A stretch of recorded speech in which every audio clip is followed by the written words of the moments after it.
శ్రీరామచంద్రుడు సీతాలక్ష్మణుడు సమేతంగా వెలిసిన క్షేత్రమే కడప జిల్లాలోని ఒంటిమిట్ట శ్రీ కోదండ రామాలయం. త్రేతాయుగంలో సాక్షాత్తు ఆ పురుషోత్తముడే ఇక్కడ నడిచినట్లు పురాణాలు పేర్కొంటున్నాయి.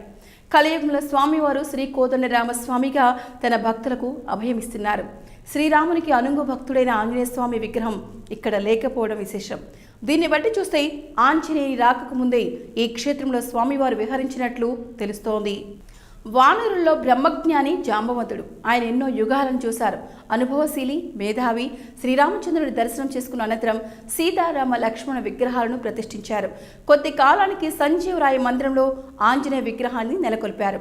కలియుగంలో ఈ ఆలయాన్ని 16వ శతాబ్దంలో ఒంటెడు మిట్టడు అనే సోదరులు ఈ దేవాలయాన్ని నిర్మించినట్టు తెలుస్తోంది. వారి పేరుతోనే ఒంటిమిట్టగా ఈ గ్రామం ఖ్యాతి చెందింది. వీరి విగ్రహాలు కూడా ఆలయ ప్రాంగణంలో చూడవచ్చు. ఆలయ నిర్మాణం విజయనగర వాస్తు శైలిలో అద్భుతంగా నిర్మితమై ఉంటుంది. 3 గోపురాలు సుందరంగా ఉంటాయి. ఆలయం లోపల స్తంభాలు, గోడలపై సజీవమైన చిత్రకళను వీక్షించవచ్చు. విఘ్నేశ్వరుడు నాట్య భంగిమలో ఉండి భక్తులకు ఆశీర్వచనం ఇస్తుంటారు.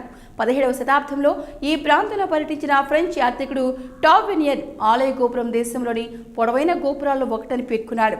ఆలయాన్ని అన్నమయ్య సందర్శించి అనేక సంకీర్తనలు రచించారు.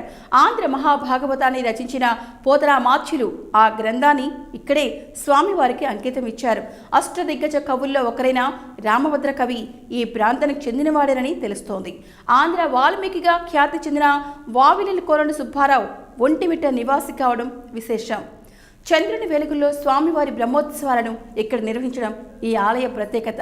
దీని వెనుక ఒక పురాణ గాథ ఉంది.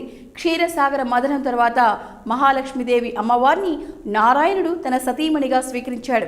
పగల జరిగే స్వామివారి వివాహాన్ని తాను చూడలేకపోతున్నానని ఆమె సోదరుడు చంద్రుడు స్వామివారికి విన్నవించగా ఒంటిమిట్టలో వెన్నెల వెలుగుల్లో తన కళ్యాణాన్ని వీక్షించవచ్చని వరమిచ్చాడు. దాని ప్రకారమే రాత్రులు ఇక్కడ స్వామివారి బ్రహ్మోత్సవాలను నిర్వహిస్తారు. Thank you watching Ekalam media works.